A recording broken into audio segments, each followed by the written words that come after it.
Mahigit 100 taong na ang nakaraan noong unang inilipat mula sa ating simbahan ang imahen ng mahal ng Petrong San Juan Bautista patungo sa tambanan ng pinaglabanan. Ngayon ay muli nating ginugunita ang dakilang kasaysayang ito.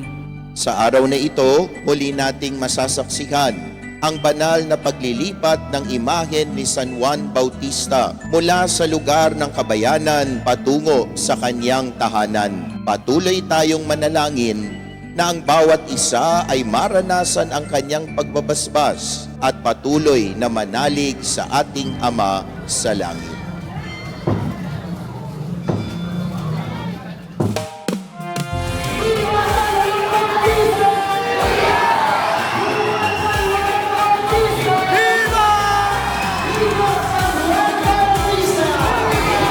Palakpakan natin ng malakas na malakas ang ating Panginoon.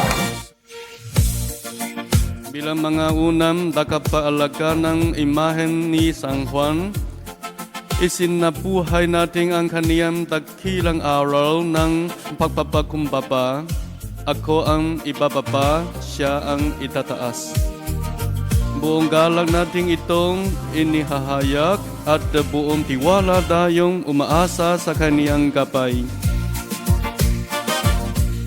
Nagagalak ang ating pamayanan ng Santuario de Santo Cristo sa masayang pagdiriwang ito.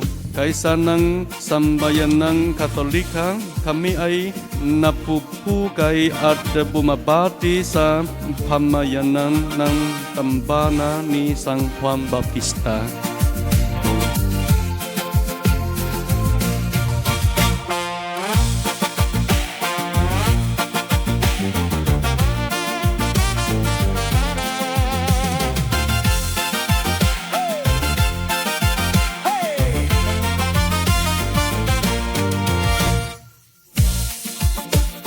Mga minamahal kong kapatid kay Kristo, buong galak kami bilang isang dambana na nagpupuri at nagpapasalamat sa Diyos sa biyaya ng isang dakilang patron. Sa gabay ng mga unang nagtaguyod ng aming pamayanan sa pinaglabanan mula 1894 sa pamumuno at gabay ng isang Fransiskanong pari, Padre Roman Perez, OFM, at sa mga sumusunod sa kanya na naglingkod bilang pastol ng dambana. Patuloy naming inilagaan at ginabayan ang kawan ng Diyos sa patnubay ni San Juan Bautista.